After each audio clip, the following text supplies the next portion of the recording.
Hello dear friends, welcome back to maths by Ashish sir classes. दोस्तों, आज हम करने वाले हैं ईडियम्स एंड फ्रेजेस। और ये वो सारे ईडियम्स हैं जो पूछा गया था एसएससी सीएचएसएल 2020 टीयर 1 में। अभी सीजीएल का एग्ज़ाम चल रहा है और इसके अलावा नेक्स्ट मंथ सीएचएसएल का एग्ज़ाम है। उसको टारगेट में रखते हुए ये लेक्चर्स आपके लिए बहुत ज़्यादा इम्पॉर्टेंट हैं। इसके अलावा अगर आप बात करें तो एसएससी सीजीएल 2020 टीयर 1 टीयर 2 में जितने भी idioms, one word, synonym, fill in the blank, antonym, common error, sentence improvement वो पूछे गए थे, हम ऑलरेडी कवर कर चुके हैं। इसके अलावा एसएससी सीएचएसएल का कॉमन एरर भी कवर कर चुके हैं। ये सारे के सारे लेक्चर्स की लिंक आपको प्लेलिस्ट के ज़रिए मिल जाएगी, जिसका लिंक आपको डिस्क्रिप्शन बॉक्स में है। आप जाइए और उसे देखिए। आप पहली बार विजिट कर रहे हैं तो सब्सक्राइब करना बिल्कुल भी मत भूलिएगा maths by Ashish sir classes को। चलिए स्टार्ट करते हैं ईडियम्स एंड फ्रेजेस को। सारे लेक्चर्स को ध्यान से देखिएगा और आप चाहें तो हर क्वेश्चन को पॉज करके खुद से भी एक बार ट्राई कर सकते हैं। चलिए स्टार्ट करते हैं टॉपिक को। पहला ईडियम है हमारा, ये सेंटेंस में लिखा हुआ है पूरा, ठीक है, यानी सिर्फ ईडियम नहीं दिया है। जैसे the eradication of corona virus is still a far cry. Eradication मतलब पूरा का पूरा खत्म करना कोरोना वायरस को, स्टिल ए फार क्राई। अब यहाँ पे अंडरलाइन है, यानी कि ये ईडियम है आपका, आपको इसकी मीनिंग बतानी है। क्या होगा? ए फार क्राई का मतलब very fast, very easy, very near, very distant. इसका आंसर होगा वेरी डिस्टेंट। जब आपको पूरा सेंटेंस लिख के दे देता है तो थोड़ा सा कंड्यूसिव हो जाता है आपके लिए, थोड़ा सा हेल्पफुल हो जाता है, बिकॉज आप थोड़ा अंदाज़ा भी लगा लेते हैं सेंटेंस को पढ़ के कि इसका क्या मीनिंग होना चाहिए। अगर आपको एग्जाम में पूरा सेंटेंस ना मिले तो सिंपल लिख के दे देगा ए फार क्राई। ईडियम बताइए, ए फार क्राई का मतलब क्या होता है? तो इसका मतलब होता है जो बहुत काफ़ी दूर हो, तो वेरी डिस्टेंट। ये इसका राइट आंसर है। आगे देखिए, जैसे इस बार कोई भी सेंटेंस आपको नहीं दिया है ना, डायरेक्टली आपको सिर्फ ईडियम उठा के दे दिया है। लिविंग इन फूल्स पैराडाइज, आपको बताना है लिविंग इन फूल्स पैराडाइज का क्या मतलब होता है। पढ़िए पॉज करके और आंसर करिए। To be fooled by someone, to believe wrongly that your situation is good, to live in a world of imagination, to live in luxuriously after fooling someone. आपको याद होगा ये ईडियम काफ़ी ज़्यादा चर्चा में रहा था जब सौरव गांगुली ने रवि शास्त्री को बोला था कि Ravi Shastri is living in a fool's paradise. इसका मतलब ये होता है कि कोई व्यक्ति सोच रहा हो कि उसकी सिचुएशन बहुत ज़्यादा अच्छी है, लेकिन वो सही नहीं है। कई लोग होते हैं ना जो बुरी सिचुएशन में होते हैं, लेकिन फिर भी बहुत एकदम ऐसा लगता है कि वही सब कुछ है करता धरता, मतलब उनको लगता है बहुत अच्छी सिचुएशन में है। उनको बोलते हैं living in fool's paradise. Example में अभी आप पाकिस्तान के काफ़ी लोगों को ले सकते हैं। उनको लग रहा था कि वो बहुत अच्छे स्टेट में आ गए हैं, लेकिन वहाँ पे पॉलिटिशियंस ने जो हरकतें की हैं उनसे पता चलता है कि still Pakistanis are living in fool's paradise. आगे देखिए, यहाँ पे आपको सेंटेंस के साथ दे दिया है, अंडरलाइंड पार्ट है हु। ओके, हु नहीं, सिर्फ रूल द रूस्ट होगा, सिर्फ रूल द रूस्ट। इस ईडियम का मीनिंग आपको बताना है। आप पूरा पढ़ के भी बता सकते हैं, लेकिन आपको बिना सेंटेंस के भी याद होना चाहिए। एग्जाम में ये कई बार आपको डायरेक्टली रूल्स द रूस्ट लिख के दे देगा और फिर कहेगा इसका मीनिंग बताइए। इसका रूल्स द रूस्ट का मतलब होता है बिल्कुल एकदम एक कड़े हाथों के साथ, स्ट्रिक्ट पॉलिसी के साथ कंट्रोल करना, किसी चीज़ को फुल्ली डोमिनेट करना। जैसे आप बोल सकते हैं हमारे नरेंद्र मोदी तो नहीं, लेकिन आप बोल सकते हैं चाइना के जो प्रेसिडेंट हैं Xi Jinping is ruling the roost in China, यानी कि उनका कंप्लीट कंट्रोल है हर चीज़ पे। ठीक है, ये इसका राइट आंसर हो जाएगा। मैं चाहूँगा कि आप पॉज करके खुद से पढ़ें, क्योंकि एग्जाम में आपको पढ़ना है सारे सेंटेंस को। बिना पढ़े आप आंसर नहीं कर सकते। करने की कोशिश करेंगे, आता होगा तो भी हो सकता है सिली मिस्टेक्स हो जाएं। चलिए अगला पढ़िए। To put one's foot in one's mouth, put one's foot in one's mouth. अब यानी कि मुंह के अंदर पैर रखना, ये तो पॉसिबल नहीं है ना, मगर ये ईडियम है। क्या हो सकता है? इसका आंसर आपको पढ़ करके मिल जाएगा आराम से काफ़ी। देखिए, आप अंदाज़ा लगाइए कि किसी के मुंह में अगर पैर रख दें या पैर रख दें, मतलब अपना जूता वगैरह रख दें। सो आप लोगों ने देखा होगा फिल्मों में जमींदार पहले किसानों के सर पे अपना जूता रख देते थे, तो मतलब क्या करते थे, वो उनको इंसल्ट करने की कोशिश करते थे, वो दिखाते थे कि हम यहाँ पर सुपीरियर हैं, आप नहीं। सो वो उनको एम्बैरस करते थे सबके सामने। सो यहाँ पे क्या लिखा लिखा है, अच्छा यहाँ पे एक्सीडेंटली लिखा हुआ है, एक्सीडेंटली नहीं होता तो भी यही आंसर होता आपका, क्योंकि और तो बन नहीं रहा। गैदर ऑफ नहीं, डेलिबरेटली प्रोवोक, प्रोवोक नहीं होता, डिसऑर्डरली एंड स्टूपिड नहीं। First is the right answer for this question. Let's move to the next question. Caught red handed, Hindi में आप लोगों ने पढ़ा होगा रंगे हाथों पकड़े जाना। सो इसका आंसर मैं नहीं बताऊंगा, क्योंकि ऐसा नहीं है कि ये किसी को भी नहीं पता हो, और अगर नहीं पता है तो आपको ऑल इन ऑल क्या करना है, सिर्फ आपको इन्हें पढ़ना है, इन चारों ऑप्शंस को, आपको आंसर मिल जाएगा। सो पॉज करिए और आंसर कमेंट में बताइए क्या होना चाहिए। अगला देखिए, to be all ears. To be all ears का क्या मतलब है, ईयर मतलब कान, ऑल ईयर मतलब कान खड़े करके जो आराम से सुन रहा हो किसी चीज को।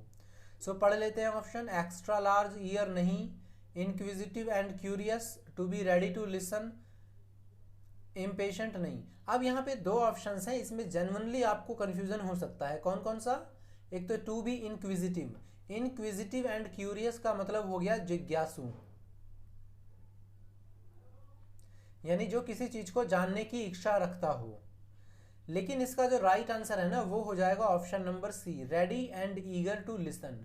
आप अपने कान खड़े करके कब रखते हैं, जब आप कुछ एकदम सुनने के लिए तैयार हों, बिल्कुल आपको लगता है कि बिल्कुल अभी अभी आप सुन लेंगे, तो ये इसका राइट आंसर है। आगे देखिए, wash your dirty linen in public, क्या लिखा हुआ है, wash your dirty linen in public. अब आप इसका चारों ऑप्शन पढ़ के आंसर करिए।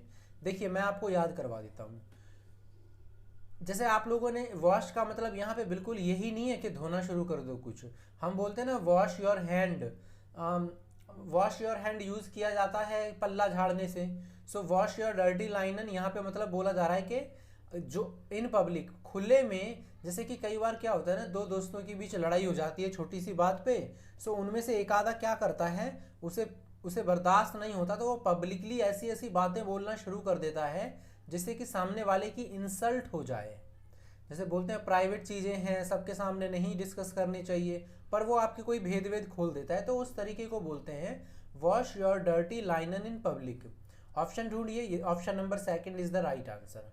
Discuss private matter in front of others, complain about everything, fight with, नहीं, इसका आंसर सेकंड ही जाएगा, यही आपको ज़्यादा अच्छा आंसर दे रहा है।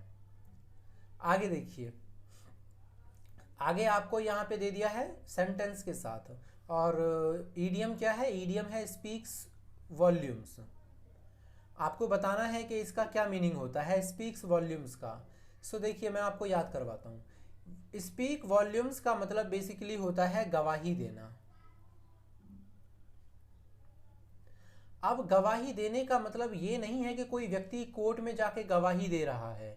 कई बार ऐसा हम बोल देते हैं ना कि भाई आपका चेहरा गवाही दे रहा है कि आपके साथ कुछ सही नहीं चल रहा है, आपके हालात गवाही दे रहे हैं कि आपकी सिचुएशन अच्छी नहीं है। सो उस कॉन्टेक्स्ट में भी ले लेते हैं। स्पीक्स वॉल्यूम्स का मतलब होता है किसी की इंफॉर्मेशन देना, किसी को एक्सप्लेन करना। सो ऑप्शन ढूंढते हैं, क्लेम, फेम एंड ऑनर नहीं, ऑप्शन नंबर सेकंड इसका राइट आंसर है। एक मिनट, यहाँ पे नॉट लिखा हुआ है। Newton's work in the field of physics speaks volumes, नहीं, ये आंसर तो नहीं होना चाहिए, क्योंकि यहाँ पे लिखा हुआ है does not gives a detail report, और सेंटेंस आपका नेगेटिव नहीं है, Newton's work in the field physics. So claim, fame and honour ये नहीं होगा। Convey a great deal, advertise his work नहीं होगा। ऑप्शन 3 इसका आंसर हो सकता है। यहाँ पर इसका आंसर थर्ड हो जाएगा, कन्वेज अ ग्रेट डील। हालांकि इसका आंसर ऑप्शन नंबर सेकंड भी हो सकता था, लेकिन यहाँ पे क्योंकि नॉट लिखा हुआ है सो ये नहीं होगा। कन्वे अ ग्रेट डील मतलब बेसिकली मैंने आपको मतलब बता दिया है स्पीक्स वॉल्यूम का। आप इसको ध्यान में रखिएगा क्योंकि एग्जाम में कोई भी ऑप्शन आपको मिल सकता है। आगे चलते हैं। To run around like a headless chicken. To run around मतलब इधर उधर घूमता फिरना, like a headless chicken. Headless मतलब आप समझ लीजिए इसके पास थोड़ी बुद्धि कम हो, है ना, उसी वे में कह रहा है ये। सो ऑप्शन पढ़िए, आपको इसका आंसर सिर्फ ऑप्शन पढ़कर ही मिल जाएगा। To be unable to catch escaping chicken, methodically one by one, many things लीजी।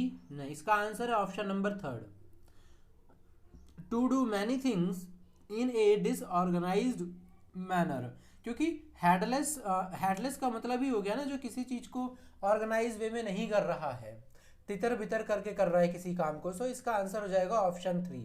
बाकी कोई भी इसका आंसर नहीं लग रहा है, नहीं लग रहा है इन द सेंस जो जैसे यहाँ पे आपने ये पढ़ लिया to do many things in a disorderly manner, आपको इसी के नियर बाई कुछ न कुछ ऑप्शन दे देगा, वो ज़रूरी नहीं है यही दे।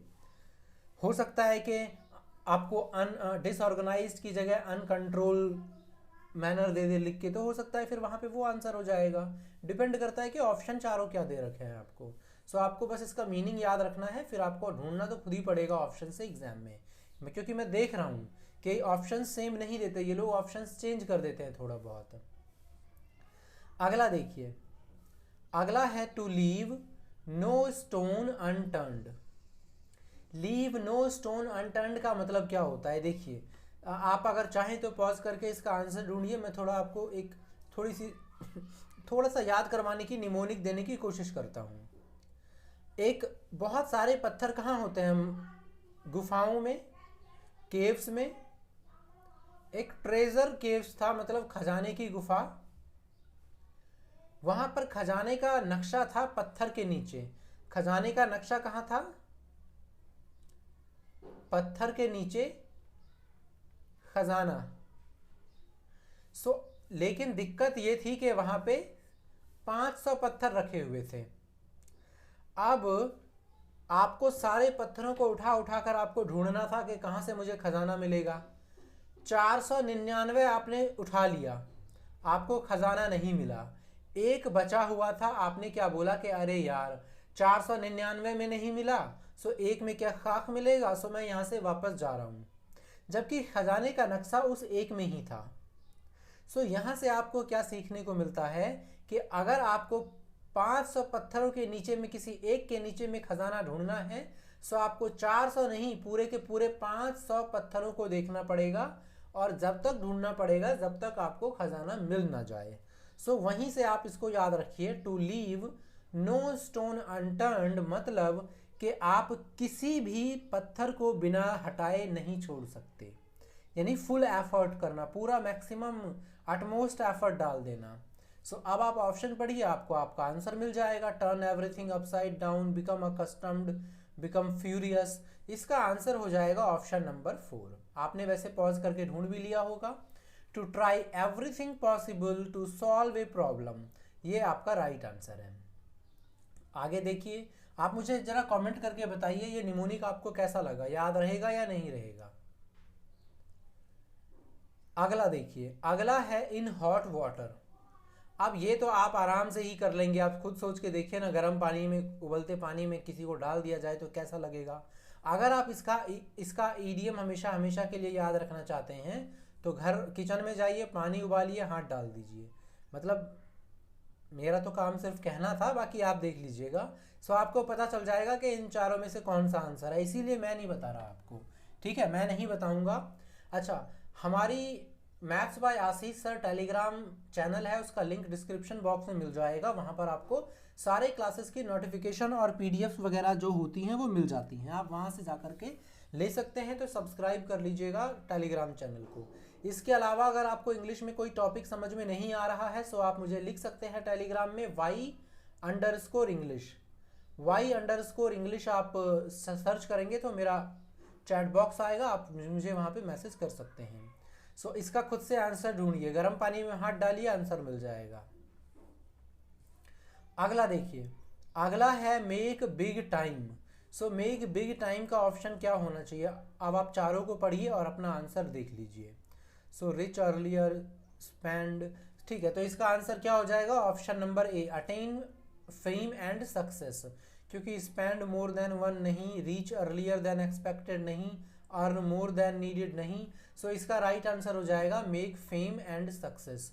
सो मेक बिग टाइम का मतलब यही होता है कि सफलता प्राप्त करना, फिर चाहे वो फेम के रूप में हो या सक्सेस के रूप में हो। आपने कई बार सुना होगा, बोल देते हैं कि this event is big time in his life. So इस तरीके से भी आप याद रख सकते हैं।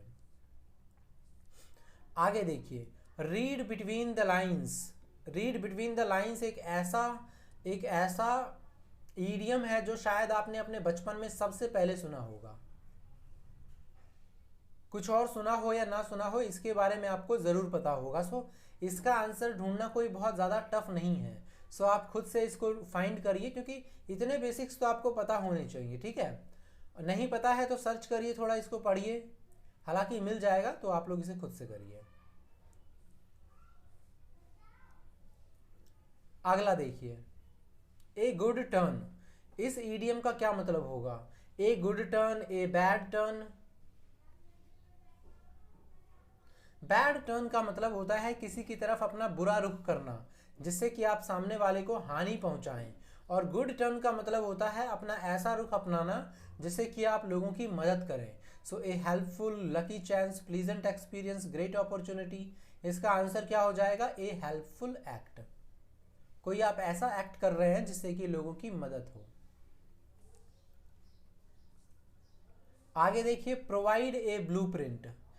प्रोवाइड ए ब्लूप्रिंट ईडियम बहुत आसान है। आप लोगों ने ब्लूप्रिंट सुना ही होगा। ब्लूप्रिंट होता क्या है? किसी भी चीज़ का पूरा एकदम मसौदा, जैसे अभी कोई भी हम बिल्डिंग बनाते हैं तो सबसे पहले उसका ब्लूप्रिंट तैयार करते हैं, प्लान। जैसे अभी रशिया ने यूक्रेन पे इन्वेड किया है, सो उसने चाइना को एक ब्लूप्रिंट दे दिया कि उसको ताइवान के साथ क्या करना है।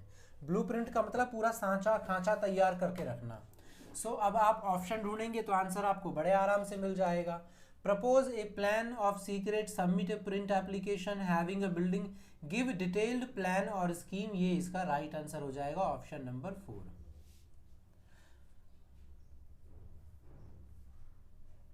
आप लोग चाहें कि मैं थोड़ा 2 बार पढ़ूं तो आप पॉज करके थोड़ा और भी पढ़ सकते हैं, एक बार और रिपीट कर सकते हैं। आगे देखिए, आगे है ए bolt from blue. A bolt from blue, मैं आपको थोड़ा ये याद करवा देता हूँ, क्योंकि एग्जाम में ना ये थोड़ा अलग अलग लिख के दे देता है कभी कभी। देखिए, बोल्ट क्या होता है? बोल्ट होता है जैसे थंडर होता है ना, जैसे बिजली कड़कती है, आप उसको बोल्ट मान सकते हैं। और ब्लू क्या होता है? स्काई, मतलब आकाश, उसको ब्लू से रेफर कर सकते हैं। सो blue from, bolt from the blue, यानी आकाश से आने वाली बिजली। अब मुझे बताइए कि बिजली कब आएगी? क्या इसकी टाइमिंग किसी को पता होती है? बिजली कब आएगी क्या किसी ने एक्सपेक्ट किया होता है? नहीं, ना तो हमें उसकी टाइमिंग के बारे में पता होता है, ना ही हमारी कोई एक्सपेक्टेशन होती है कि कब बिजली आने वाली है। सो यही इसका मतलब होता है कि अचानक से आ जाना, आकस्मिक तरीके से आ जाना। सो अब इसका ऑप्शन ढूंढते हैं। समथिंग कॉज्ड ए हेड इंजरी, नहीं। स्ट्रेंज टीम, नहीं। Something that happen suddenly, something that is hold, नहीं। देखिए, मुझे इसका ऑप्शन इसीलिए पढ़ना पड़ गया क्योंकि मैंने आपको पहले ही बताया है कि ऑप्शंस अलग अलग करके देते हैं ये आजकल। मैं देख रहा हूँ कि एसएससी अब क्या करता है, पहले आप जब प्रीवियस ईयर का पढ़ेंगे, सो बोल्ट फ्रॉम द ब्लू कई बार पूछा गया है, लेकिन ऑप्शंस पहले कुछ और होते थे, आज कुछ और है। सो आपको इसका मीनिंग पता होना चाहिए, फिर ऑप्शन खुद ही ढूंढना है। आगे देखिए, cost N arm and A lag, इसका क्या मीनिंग होता है? पॉज करके आप यहाँ पे करिए, सोचिए क्या आंसर हो सकता है। अब मैं आपको इसको याद करने की निमोनिक बताता हूँ, फिर उसके बाद आप ढूंढिएगा। यानी आपको 2 बार आंसर ढूंढना है, एक बार अभी ढूंढिए पॉज करके, फिर मैं इसको निमोनिक से याद करवाता हूँ, फिर ढूंढिएगा और देखिए आपको ये लाइफ टाइम याद रहेगा। आपने बचपन में एक स्टोरी ज़रूर पढ़ी होगी कि एक बहुत ही आलसी और भीख मांगकर खाना खाने वाला व्यक्ति था, जो एक संत के पास जाता है और संत से कहता है कि संत जी, मुझे आप बहुत सारा पैसा दे दीजिए, मेरे पास पैसा नहीं है, बहुत गरीब आदमी हूँ मैं। संत कहते हैं कि मैं तुम्हें 2 करोड़ रुपए दे दूँ तो कैसा होगा? भिखारी कहता है, जी क्या बात है, इससे तो बढ़िया कोई ज़िंदगी में मेरा हो नहीं सकता। सो संत कहता है कि ठीक है, मैं तुम्हें 2 करोड़ रुपए दे दूंगा, बदले में तुमको एक काम करना होगा, मुझे अपने हाथ काट के दे देने होंगे। सो व्यक्ति कहता है कि जी मैं आपको हाथ काट के दे दूं तो 2 करोड़ का मैं क्या करूंगा ही क्या, अचार भी नहीं डाल सकता। सो वो कहते हैं ठीक है चलो मत दो, मैं तुम्हें 4 करोड़ रुपए दूंगा, बदले में मुझे अपने पैरों को काट कर दे देना। तो वो भिखारी कहता है कि संत जी आप क्या बातें करे जा रहे हो, हाथ पैर काट के दे दो, मुझे अपंग बनाओगे क्या, मैं कर क्या लूंगा। तो संत उनको बताते हैं कि देखो बच्चे, तुम्हारे पास इतना धन है, हाथ और पैर, जो 6 करोड़ से भी ज्यादा बड़ी संपत्ति आपके पास है, आप 6 करोड़ के बदले भी वो नहीं देना चाहते, तो आप भिखारी कहाँ से हुए, आप तो बहुत ज्यादा अमीर हैं। सो ये बात उसे समझ में आ जाती है कि संत क्या कहना चाहते हैं। अब आप वीडियो को पॉज करके आंसर ढूंढिए और देखिए पहले से अब में कि आपको आंसर मिला या नहीं। और अगर आपको पहले से ही आता था तो फिर तो आप डायरेक्टली हमारे एक्सप्लेनेशन को स्किप करके आंसर पे जा सकते थे। तो आपको आंसर मिल गया होगा, extremely expensive, worthy of the cost, worthy of the cost नहीं, यही ठीक है आपका बी, एक्सट्रीमली एक्सपेंसिव। मिल गया आपको आपका आंसर, बहुत ज्यादा मूल्यवान चीजें होना जिसकी कॉस्ट बहुत ज्यादा हो।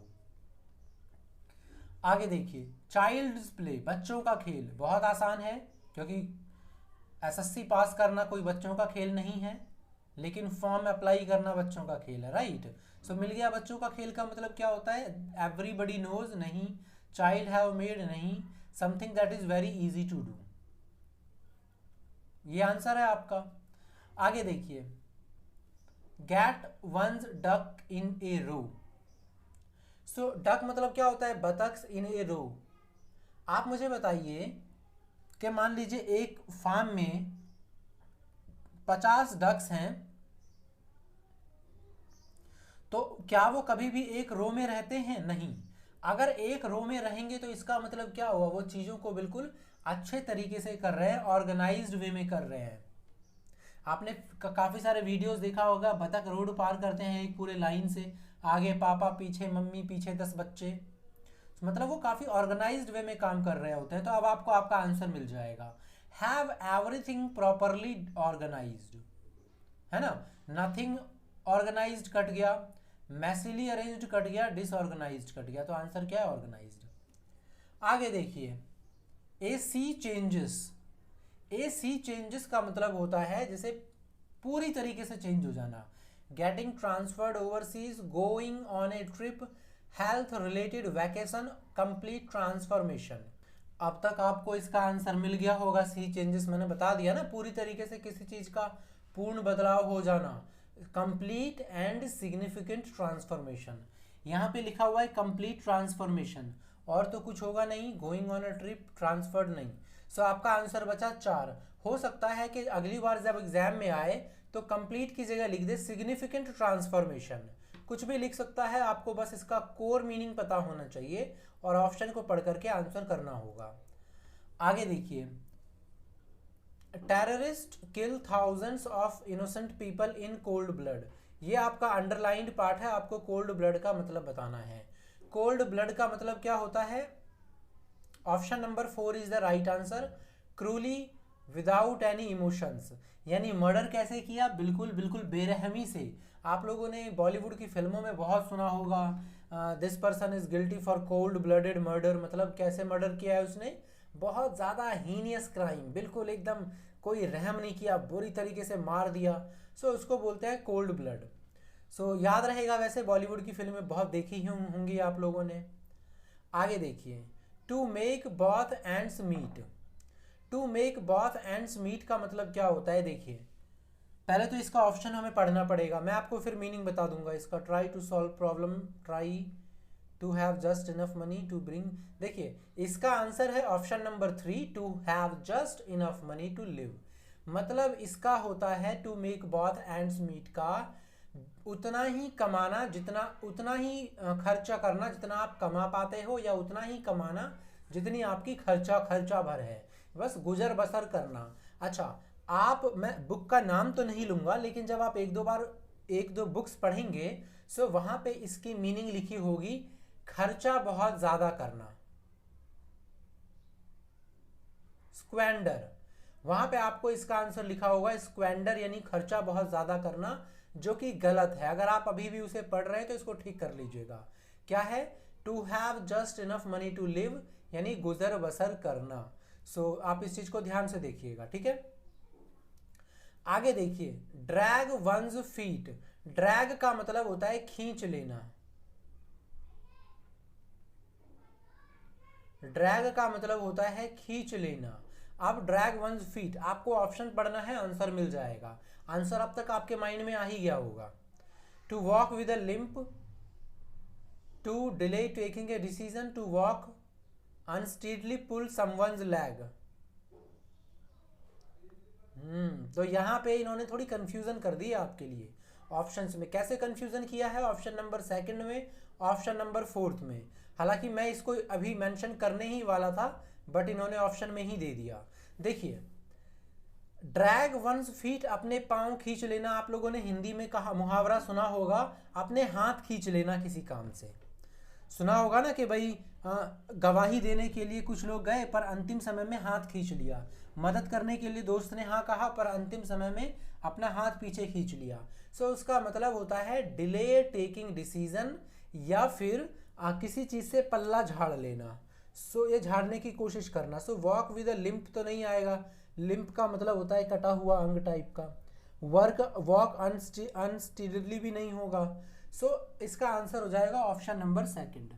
अब कई लोग कंफ्यूज होकर पुल समवन्स लैग लगा देंगे। सो मैं ये बताता चलूं कि ये भी एक ईडियम है। मैं इसको वैसे भी आप बताने ही वाला था। पुल समवन्स लैग का मतलब होता है टांग खींचना, किसी का मजाक बनाना। आप लोगों ने हिंदी में बोला होगा, भाई टांग क्यों खींच रहे हो उसकी, मजाक क्यों कर रहे हो उसके साथ, यानी पुल समवन लैग। सो इसका आंसर मत कंफ्यूज हो जाइएगा 4 के साथ। Option is the right answer is the option number 2।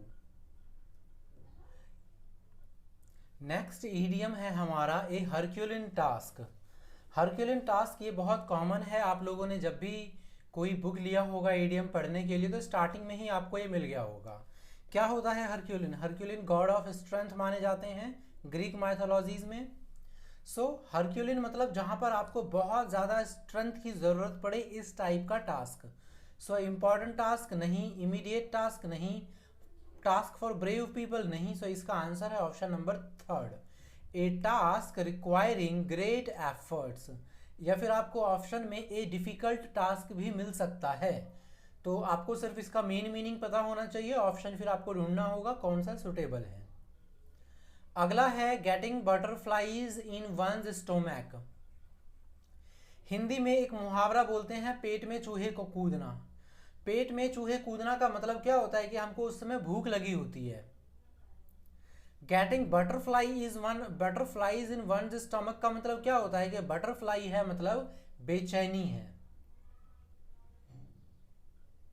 है ना। जैसे इंटरव्यू देने जाते हैं तो उस समय कैसे सिचुएशन हो जाती है, बिल्कुल एकदम। सो उसे बोलते हैं butterflies is moving in stomach. Suspicious of someone नहीं, वेरी एंग्री नहीं, एंग्सियस एंड नर्वस। बिल्कुल आप नर्वस को और इसको अच्छे से डिफाइन कर सकते हैं, नर्वस से होना। सो याद रखिएगा इस इडियम को। अगला है to be in the dark. हिंदी में एक मुहावरा है अंधेरे में होना। क्या है? अंधेरे में होना या अंधेरे में रहना। To be in the dark ये वही है। अब जरा सोचिए, थोड़ा सा अंदाजा लगाइए कि हम कब यूज करते हैं अंधेरे में रहना। फिर आप पॉज करके चारों ऑप्शंस को पढ़िए। To be always in a bad mood, dark places, not knowing something others are aware of, to be afraid of darkness.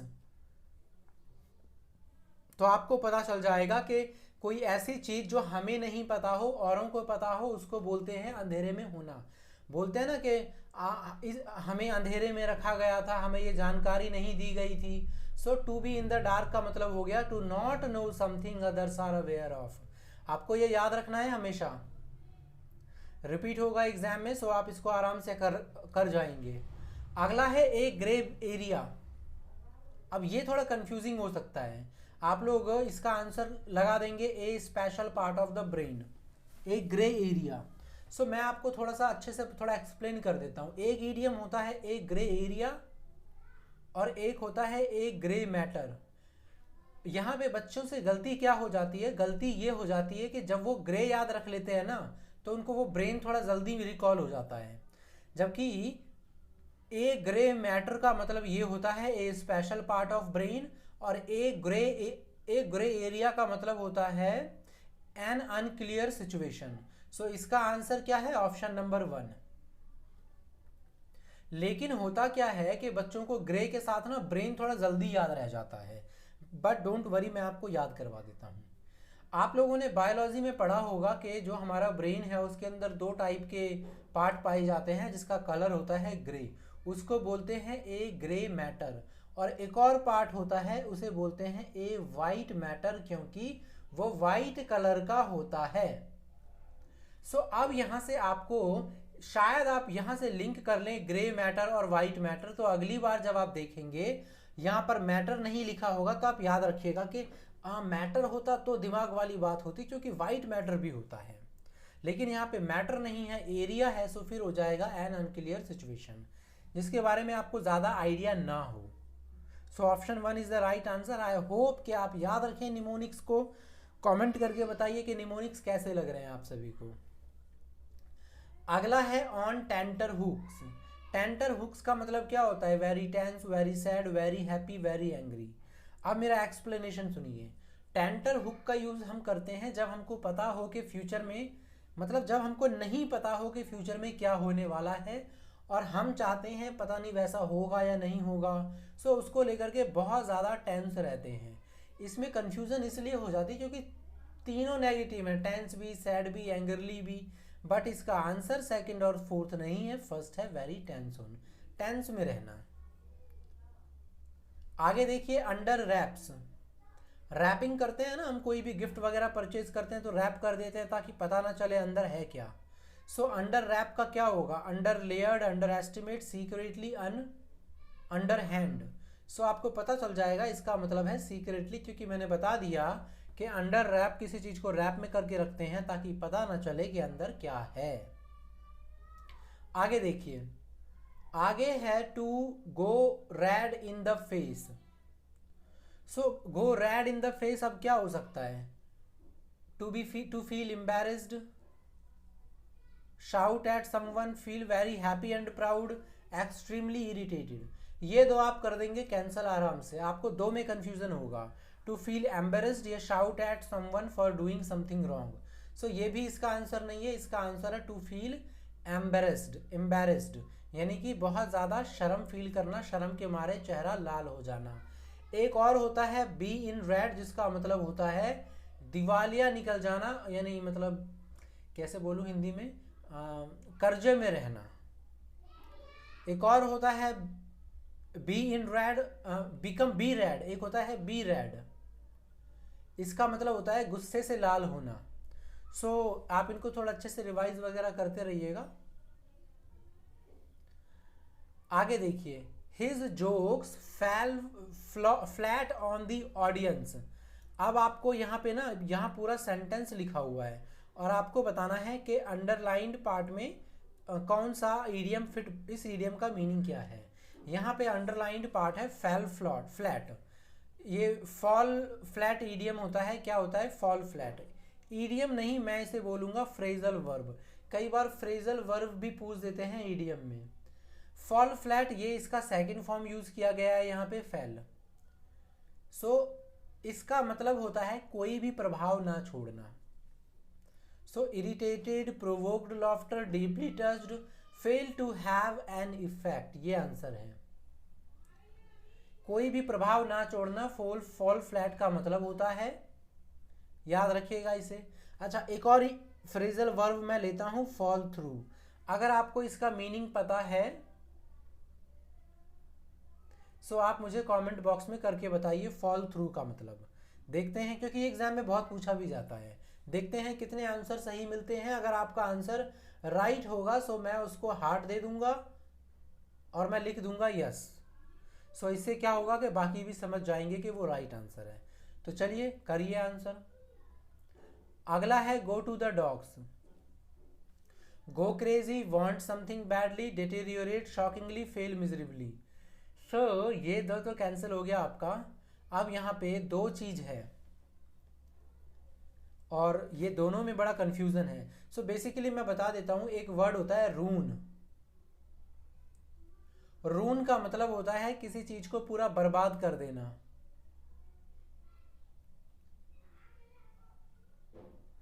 Completely demolish कर देना। सो रून का मतलब होता है, so go to the room, go to the dogs का मतलब होता है रून समथिंग, यानी किसी चीज को बर्बाद कर देना, तबाह कर देना, खत्म कर देना। सो अब यहाँ पे इसका, यह किसी भी चीज का अनसक्सेसफुल होना, या किसी भी चीज का अनसक्सेसफुल हो जाना मतलब असफल हो जाना। सो अब यहाँ पे दो ऑप्शन है। डेटोरिएट का मतलब होता है डेटोरिएट का मतलब होता है किसी चीज को खराब करना, और फॉल मिजरेबली का मतलब, फेल मिजरेबली का मतलब होता है बुरी तरीके से असफल हो जाना। सो इसका आंसर मेरे तरफ से, क्योंकि दोनों हल्का हल्का नियर बाई लग रहा है, बट मेरे हिसाब से इसका आंसर 4 ऑप्शन जाएगा, क्योंकि फेल मिजरेबली का मतलब होता है किसी चीज का कंप्लीटली बर्बाद हो जाना या असफल हो जाना, और यही ज्यादा सही आंसर दे रहा है, तो ऑप्शन नंबर 4। डेटोरिएट का मतलब होता है किसी चीज का खराब होता जाना। सो फेल मिजरेबली इसका ज़्यादा अच्छा आंसर है, यही होना चाहिए। सो आप इसी के साथ जाएंगे एग्जाम में। आगे देखते हैं, पुल समथिंग ऑफ। सो देखिए अगेन यहाँ पे इन्होंने एक तरीके से दे दिया है फ्रेजल वर्ब को ईडियम के तरीके से। पुल ऑफ का मतलब होता है कि बच निकलना, कोई बुरी सिचुएशन है वहां आप उसे इवेड करके, अवॉइड करके बच निकलते हैं। सो आप मतलब you are pulling off yourself from any trouble. So यहाँ पे इन्होंने बीच में समथिंग डाल दिया है बस। सो पुल ऑफ का मतलब मैंने आपको बता दिया, आप पॉज करिए, आंसर करिए। आई होप आपने पॉज करके आंसर किया हो। इसका आंसर टेक आउट नहीं, drag something forcibly, make a lot of noise, make something happen. क्योंकि मेक समथिंग हैपन का यही मतलब हो गया ना, कुछ करना, कुछ कर लेना, मतलब कुछ किसी चीज को पॉसिबल बना देना। सो पुल ऑफ का मतलब यही होता है कि सिचुएशन को ठीक करना। अगला है to have eggs on one's faces. अब इसका ईडियम आपको बताना है, तो बताइए क्या हो सकता है इसका ईडियम। आप सोचिए कि किसी के फेस पे अंडा मार देते हैं तो कैसी सिचुएशन होगी, या आप क्या सोच के अंडा मारते हैं कि सामने वाला बेचारा इंसल्ट फील करे, है कि नहीं। तो यही इसका राइट आंसर होगा। यॉक होता है, यॉक होता है अंडे के भीतर पीला वाला भाग।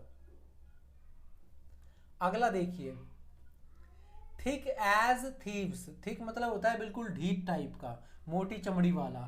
Thick as thieves. सो इसका क्या मतलब होगा, telling lies all the time, having a close friendship, never helping anyone, being very dishonest. Thick as thieves. So इसका आप थोड़ा याद रखना आपके लिए डिफिकल्ट हो सकता है, क्योंकि थिक एज थीव्स, थिक मतलब ढीठ वगैरह को भी जो थोड़ा स्टबन टाइप के लोग होते हैं उनके लिए यूज कर लिया जाता है थिक मतलब ढीठ। सो यहाँ पर आपको कंफ्यूजन हो सकता है थोड़ा क्या आंसर होगा। सो इसको याद रखिएगा, थिक एज थीव्स का मतलब होता है कि एक having a close relation, friendship, अच्छी दोस्त, जैसे चोर चोर में कैसी दोस्ती होती है उसी प्रकार से। सो इसका निमोनिक अगर आप में से किसी को आता है शॉर्ट ट्रिक ये याद रखने के तरीके, सो आप लोग प्लीज कमेंट बॉक्स में शेयर करिएगा। सो इसका आंसर क्या है, हैविंग ए क्लोज फ्रेंडशिप। आगे देखिए, बटर फिंगर। बटर फिंगर का मतलब क्या होता है, देखिए कई बार क्या होता है कि आप लोगों ने सुना होगा कि कईयों के हाथों से सामान बहुत जल्दी जल्दी गिर जाता है। सो उसको बोलते हैं कि हाथ में बटर लगा के रखा है क्या तूने, जो जल्दी सामान को गिरा देता है हर बार। सो ऐसे लोगों को बोलते हैं पर्सन विद बटर फिंगर्स। यहाँ पे जो ऑप्शन है ये आंसर जाएगा इसका option number 3, to be clumsy. Clumsy मतलब होता है जो चीज़ों को बहुत जल्दी मैसी बना दे, खराब कर दे। सो यहाँ पे होगा खराब तरीके से काम को करने वाला, टू बी क्लमजी। ये इसका राइट आंसर है। अगला है लार्ज हार्टेड। आप इसका आंसर बड़े आराम से पॉज करके कर सकते हैं। लार्ज हार्टेड मतलब बड़े दिल वाला, ओवरवेट नहीं, अनहेल्दी, करप्ट, जेनरस। जेनरस का मतलब होता है जो लोगों की मदद करे। मैग्निफिशेंट भी बोलते हैं इसे, सिनोनियम है इसका। सो ऑप्शन में हो सकता है अगली बार जेनरस की जगह मैग्निफिसेंट लिख के दे दे। उदारवादी, जो लोगों की बहुत मदद करते हैं, ये इसका राइट आंसर है। आगे देखिए, to poke one's nose into, इसका बहुत आसानी से आप आंसर कर सकते हैं। आपने पोक वर्ड सुना होगा फेसबुक में, अगर आप यूज करते होंगे तो। टू पोक समवन यानी कि किसी को झांकना, किसी की प्रोफाइल में जाकर प्रोफाइल चेक करते हैं तो उसको होता है कि आप पोक कर रहे हैं। कई बार शायद आपको मैसेज भी आया होगा कि this ABCD person just poked you, यानी उसने आपको आपकी प्रोफाइल चेक की है। अब नोज इनटू आप लोगों ने हिंदी में एक कहावत सुनी होगी, टांग अड़ाना, इंग्लिश में होता है नाक अड़ाना। To poke one's nose into, अब आपको इसका मीनिंग भी पता चल गया होगा। To take interest in others affairs, to clean one's nose with, नहीं interest something in other nose, नहीं to bury oneself in another matter. पता चल गया होगा आप लोगों को अब तक कि इसका आंसर क्या होगा। इसका आंसर होगा option number 1, to take interest in other affairs, किसी और के काम में आकर के। टू बी नोजी भी बोलते हैं इसको,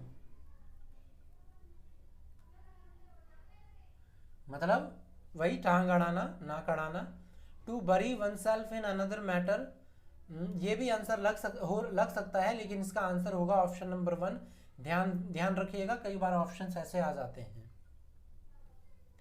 आगे देखिए, पूरा सेंटेंस आपको पढ़ने की जरूरत नहीं है, आप सिर्फ अंडरलाइंड पार्ट को पढ़िए। अगर यहां से आपको मिल जाता है तो ठीक है, नहीं मिलता है तो फिर पूरा सेंटेंस पढ़ करके आंसर निकालने की कोशिश करिए। मेकअप विद का मतलब होता है किसी के साथ काम चलाना।